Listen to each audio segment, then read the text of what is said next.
What up, Chicken Nuggets? Tyler here with the Sports Cards Are Dope podcast, and I'm reporting live from this creepy hotel room because I got a speaking engagement tomorrow. But I want to talk to you about something I'm seeing with what's actually selling in the market right now, and I'll see if you see the same thing.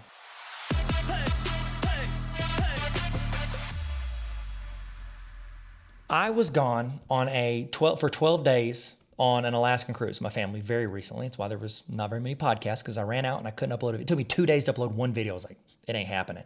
And so I'm sitting there for 12 days on this cruise. I have the eBay like, hey, I'm going to be gone for this long listed on there. And I've got probably 160, 170 cards listed on there. I've got a lot of like 90s inserts. I've got a couple Victor Wembanyama rookie PSA 10s. I've got a plethora of cards. I have cards like sell, one or two every week that'll sell off there. I have almost all of them on buy nows, and I price everything similar. I go in and depending on the rarity of the card and the sell-through rate, I usually try to go in and list it under what the lowest buy it now is. So if somebody wants to buy it immediately, I'm the cheapest price. And, I try to keep it close to comps unless I think it's like a super rare card. And then there's some cards that like I have a little higher because I have a lot more in them, or I think that the market's going to catch up to them in the next 6 to 12 months. And a couple of the ones that sold out of the three were ones that I actually had a little bit higher because I paid pretty good on them, but then I got them graded, and I wanted to, get a good return on my investment because I'm sitting here trying to like cover not just that cost of the raw card, but all the costs at the grading companies, SGC and PSA respectively. But of the cards, most of those cards I have are basketball and then football, mostly dudes. But only 3 cards that sold. Y'all ready for this? I had a card sell for $139, buy it now. It was a PSA 10, Bowman's First, Caitlin Clark, Iowa jersey, rookie card. $139, PSA 10, Caitlin Clark. The second card that sold was a Paige Bueckers, SI for Kids, SGC Authentic. I had on there for $45. And the last card I sold was a Caitlin Clark SI for Kids, which I think is a real rookie card, but it's not a real rookie. Nobody counts SI as a real rookie. Whatever. I do. And guess what? The market gets to pick. And these cards are selling higher than you would think. And there's not a lot popping up all the time. I'm dead serious. There's a lot more than Bowman First on there than her SI for Kids. So keep that in check. I have a SGC Authentic Caitlin Clark, and it sold for $222. Yes, I put things at weird prices. Okay. Of the 170 or so buy it now cards I have, I would guess that probably 90% are male people. 10% are female people. But 100% of the cards that sold on my eBay over the last 12 days were female basketball players. If you have gone to a show in the past 6 to 8 months, you have seen a dramatic increase in the people that not only have WNBA cards on their table, but the amount of people looking for them. It's one of the first, I set up at a show a couple months ago. It was the first thing people asked for when they came up.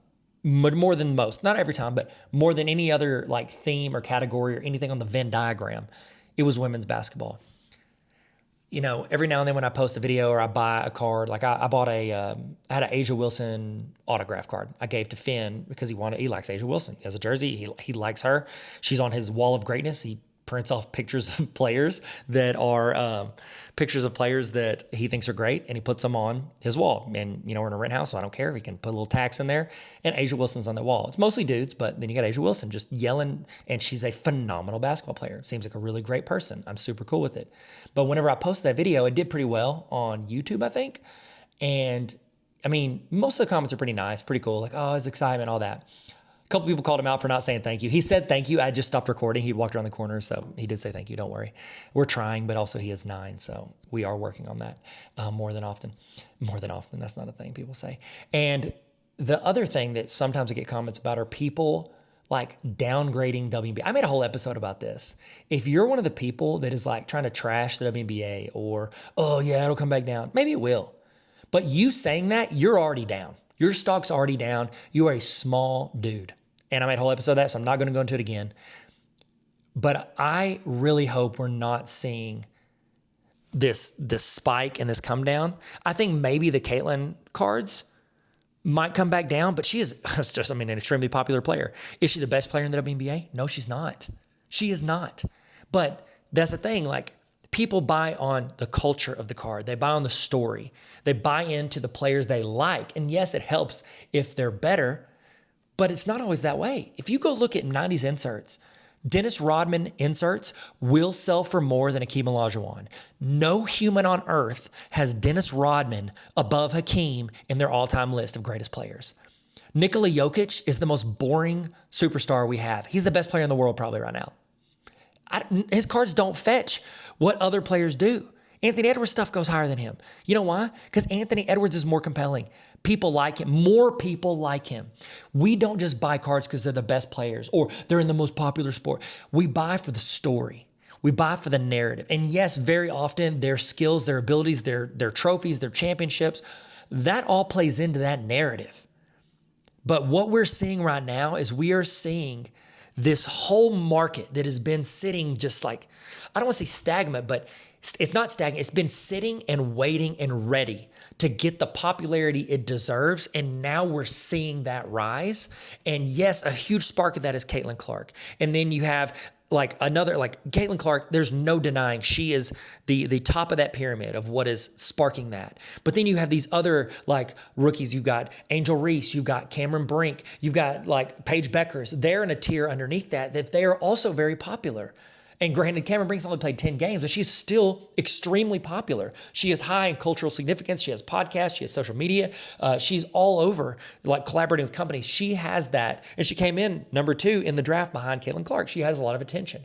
But then you got players like Breanna Stewart, Sabrina Ionesco. I'm hoping I'm saying her last name wrong. There's a lot of vowels. I'm sorry. I'm not very good at words.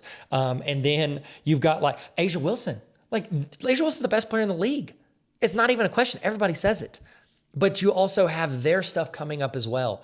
It is a exciting time to watch a market rise in front of our very eyes. Does that mean you should go collect it? I don't know. That's up to you. Follow your heart, bro. Let the Holy Spirit work through you.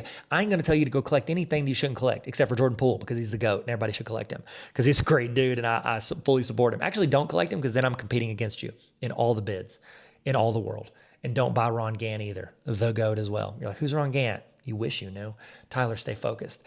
Whenever we are seeing a whole market move, that's not only exciting for that market and the people that love that market, the people that have wanted that market to have attention. It's exciting for the new fans coming in. And I've never been I can't think of anywhere in my life where I've been a fan of degrading people for being bandwagon fans. I think it's just cool that you're a fan. You found something you enjoy. Why would we try to bash people for liking something because other people like it? It is such a ridiculous and petty thing to do. Like, oh, you like that one team? What, because you were born and lived near it? That's cool. That's a great reason to like them. And I think that's great. I live in Arkansas. We have no pro teams. I went to a Thunder game because I wanted to see the Warriors play a few years ago. And the Thunder's person was like making fun of me. Oh, you from Golden State? I go, no, I'm from Arkansas. We have no pro teams. Cut me some slack. Let me watch players I like. Let people watch sports they like. Let them jump on board and let this sport grow in popularity. And it is growing. And are we catching in the middle? Are we catching the peak? Or are we catching at near the floor of what it can become? Me personally, and again, this is not investment advice, but the way I like to do stuff is Caitlin Clark is by far the most expensive, the highest selling WNBA player. What I think that's going to do is, opposed to her, she may come down a little bit, but what I think we're going to see is as more people come into that market because of Caitlin, Miss Clark, however you want me to address you, Caitlin's a big time watcher of the pod. Love you, Caitlin. You're amazing. I think you're going to see more people come in for that, but then they're going to start looking across and being like, oh, this Asia, she's great. Or this Bueckers, she's great. Or Nafisa Collier, she's great. Like, I'm going to get in and start watching because of them. And then they now have story and the culture's following them even more because of that. You see this spider web from like Michael Jordan did this in the 90s. He took basketball global. Bird and Magic saved it. They made it popular again in America. And then they're popular on a wider scale in America. And then you saw Jordan come in and make it worldwide. Dream Team, all that. He made it a worldwide phenomenon, and now people all across the country love basketball because of Michael Jordan. But LeBron cards sell well. Steph sell well. Like, other players have risen up in that echelon. Like, a Luka rookie sold for, I want to say, more than the highest selling Jordan card, hasn't it? Was the Luka rookie $2 million? Correct in the comments. It was around there, within $1 million of Jordan, and he's never won a championship. It's because this culture, this story, this narrative have followed these players. And I have loved watching this happen in the WNBA. And I personally am really excited and hope it keeps going because I think it's been a really fun thing. And there's proof of concept right now because that's what people bought. Over a 2-week time span, that's all that I sold.